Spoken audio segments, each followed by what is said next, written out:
Alors bonjour, je suis le docteur Messager, je suis médecin nutritionniste spécialisé dans l'obésité et les troubles du comportement alimentaire.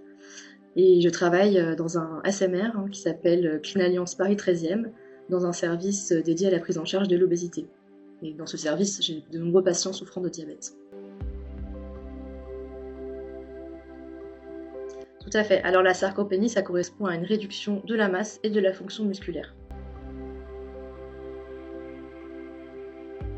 Alors il n'y a pas de lien direct de diabète vers la sarcopénie. Bon, par contre, la sarcopénie, elle peut intervenir chez un patient qui souffre de diabète à plusieurs occasions. Tout d'abord, à l'occasion d'un déséquilibre du diabète, il va y avoir une fonte musculaire et une moindre utilisation du muscle.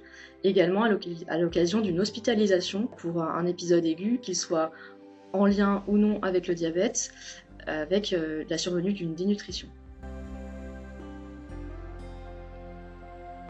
Alors j'insiste sur le fait de sensibiliser les professionnels au dépistage de la dénutrition. Donc toute perte de poids récente, anormale, qui n'améliore pas la qualité de vie du patient, doit faire suspecter cette sarcopénie. Il faut être assez systématique et la rechercher chez les patients de plus de 65 ans. Se rappeler les recommandations de la HAS pour la prise en charge de la dénutrition. Un IMC inférieur à 22 chez une personne de plus de 70 ans doit quand même faire rechercher de la dénutrition. Et ensuite, donc voilà, à l'occasion d'un déséquilibre du diabète, il va y avoir une perte de poids, il faut suspecter la sarcopénie. Chez un patient qui va présenter une fatigabilité aux efforts, des troubles de la marche, des difficultés à se relever d'une chaise. Alors, au niveau de la sarcopénie et du diabète, premièrement, il faut savoir qu'avec l'âge, le muscle va progressivement diminuer en taille et s'infiltrer avec de la graisse. Ça, c'est ce qu'on voit sur les coupes au scanner. Cette infiltration graisseuse, d'ailleurs, elle est augmentée quand on souffre d'obésité ou de surpoids, et elle est à l'origine de ce qu'on appelle la résistance à l'insuline. La résistance à l'insuline, c'est une cause de diabète ou d'aggravation d'un diabète préexistant. Ensuite, l'insuline, elle a un rôle au niveau du muscle, elle a un rôle anabolisant. Le muscle, en fait, pour pouvoir fonctionner, il va avoir besoin d'utiliser le glucose qui circule dans l'organisme, également des acides aminés et du potassium, et ça, c'est l'insuline qui va pouvoir le permettre. Lors d'un déséquilibre du diabète, le muscle ne va pas être en capacité d'utiliser son carburant, et donc il va y avoir une moins bonne contraction musculaire.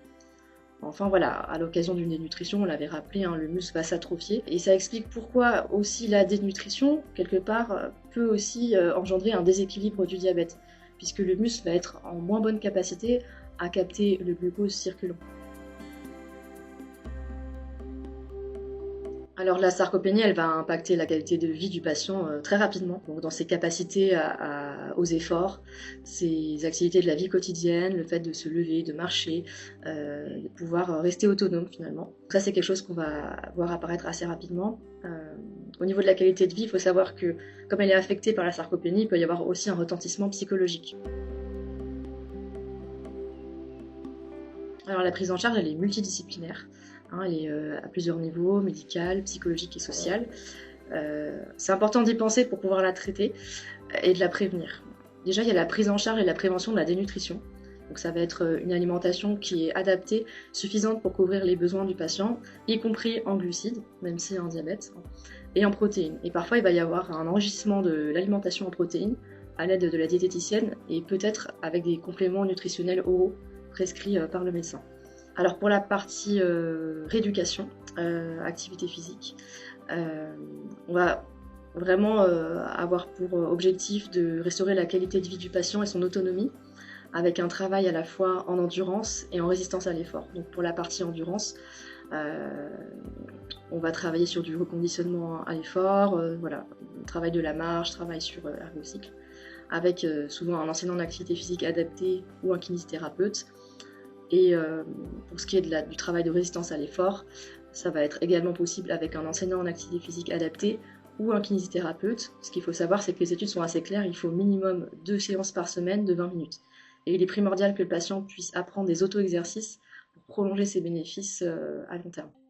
Ensuite, on a la prise en charge médicale, évidemment, avec l'équilibre du diabète, la prise en charge de tous les facteurs favorisant cette sarcopénie.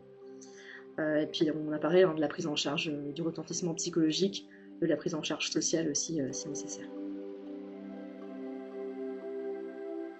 Donc finalement, c'est la prévention de la nutrition, sensibiliser les patients aussi au fait qu'une perte de poids qui survient lors d'un déséquilibre du diabète, c'est pas une perte de poids santé, Et ça, j'insiste, hein, parce qu'on peut avoir des patients qui vont parfois volontairement ne pas surveiller un diabète après des prises alimentaires ou oublier, entre guillemets, des doses d'insuline pour gérer leur poids. Ça, faut vraiment leur rappeler que cette perte de poids, elle n'est pas encouragée et elle est délétère pour leur santé et aussi au niveau de leur masse musculaire. Alors, il y a un outil qui est beaucoup utilisé par les enseignants en activité physique adaptée, c'est le questionnaire SARC-F. Finalement, il regroupe un petit peu tout ce qu'on va dire après à l'oral, hein. C'est un questionnaire qui est rempli par le patient, qui permet de l'interroger sur ses capacités aux efforts, à la marche, sa capacité à se lever d'une chaise.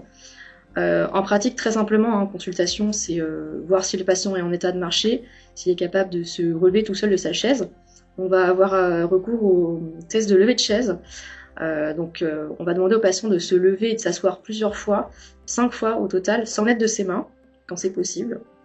Et un score de 5 répétitions en plus de 15 secondes, ça doit nous faire suspecter une sarcopénie. On a également le hand grip qui est assez pratique en consultation, ou dynamomètre. Donc on va déjà demander au patient d'être bien assis, les pieds au sol, les mains sur les accoudoirs avec les coudes fléchis à 90 degrés.